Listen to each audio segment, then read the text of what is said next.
Alright, since the last one seemed to work okay, I think I'll try one more. This is also from Jason Ladanya. Actually, the two that whatever, that I think are easily doable, and I can see myself performing those. I don't know about the rest of them. There's some good ideas in there. Anyway, this one here goes like that. You have three people choose a card each. This person chooses a card.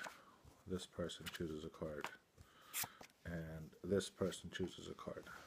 And kind of want to do something else with it, but what have you. Okay, so anyway, so they all choose a card, and the first one replaces his card over here.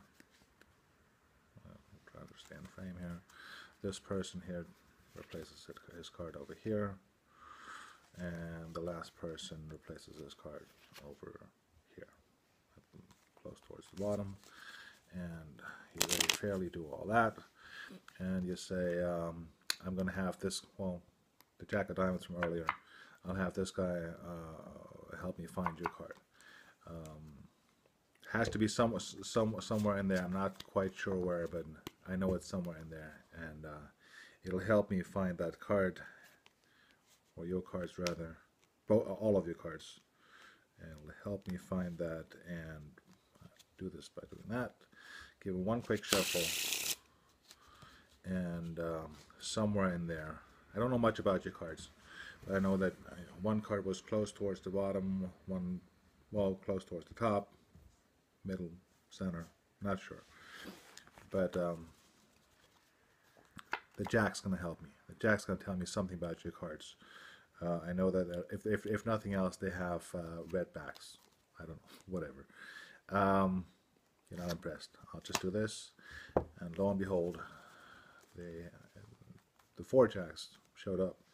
And this one is your card, and this one is your card, and this one is your card. That one I can actually see this. It's an effect that I've read initially in the late 90s. In fact, I remember I had a James Swain book. I got a James Swain book. I was in Reno, and I read this particular effect, roughly this effect. And it's a James Swain effect, and it's not his either. It's the Percy Diaconus Collectors. I remember reading it at the time. I thought, wow, I don't see. And what he did is quite nice, really.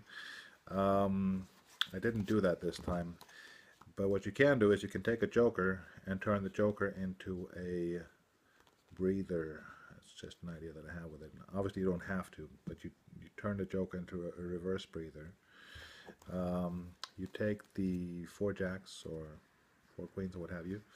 You'll leave them on top, and you have, as the fifth card, your reverse breather. I'll show you why that makes sense in a second.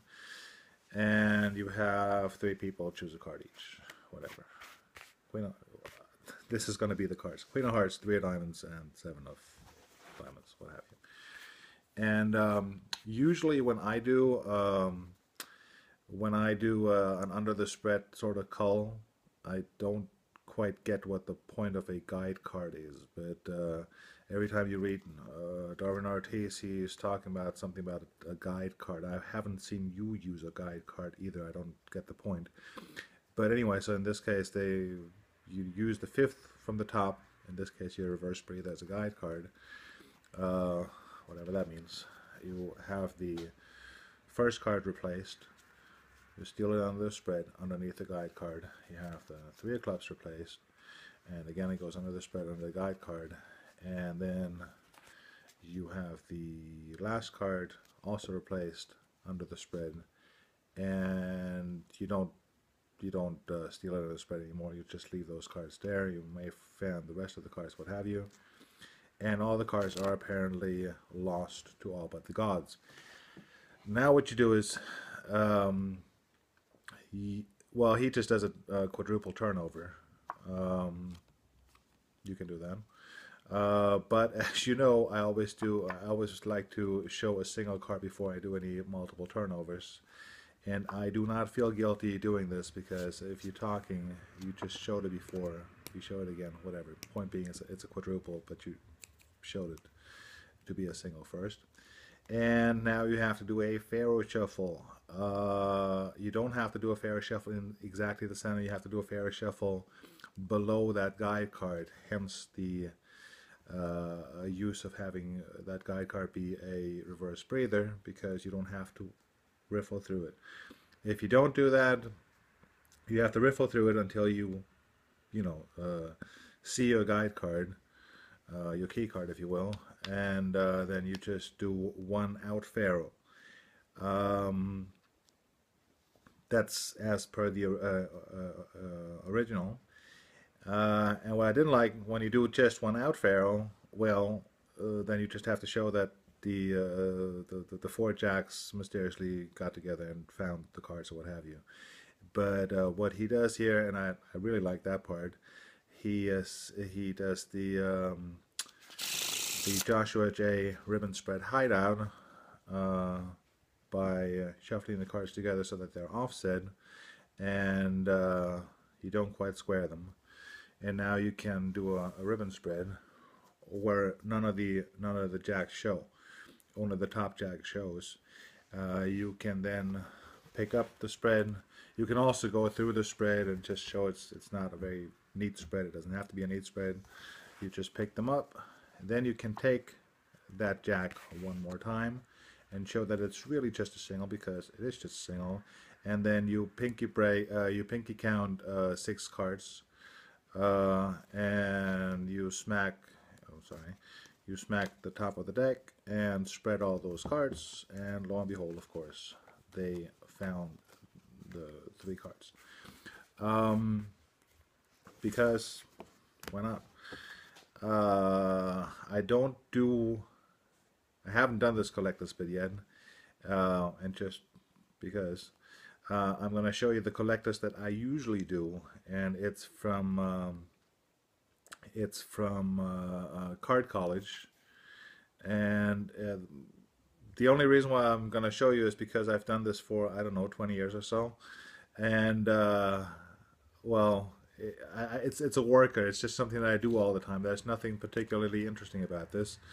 You have the 4 aces or the 4 jacks or whatever collector's cards. You just have them in front of you. Somebody says stop, and you steal that card under the spread. Somebody says stop here, and whatever, you steal that card under the spread. And somebody says stop there, and you steal that card under the spread. And that's it. And you spread them again or what have you, and you pick up a break above the bottom 3 cards, and you do the Vernon add-on, and you pick those up, and you show them again, and you show the other side again. So it's just those 4 cards, and you do the Cransell mechanical reverse, and you buckle the bottom card. And the nice thing is, because I've done this many times, I know what I'm saying when I do this. I say, well, I don't know, your card could have been a heart, possibly a club, and your card, tell me if I'm right, it could have been a spade, and your card, and typically it's not. I mean, they say, oh, no, it's not. I'm saying you could have been, and you get, some mileage out of this one, and your card could have been a club, and I can see you're not that impressed, and just throw them in there, and they find the cards. It's a non-magician fool, clearly. It's a very mundane sort of technique, but I've done it forever, so I like this one. But I'm definitely going to try this other collector's bit, because now I like it as well, because you go from 1 to 4 and everything happens at once. I think when it comes to collectors, the strength of collectors for me is that everything happens at once, and the reaction that you get from this one is, it all happens at once. They suddenly find all those 3 cards, and that's it. I hope you like this one.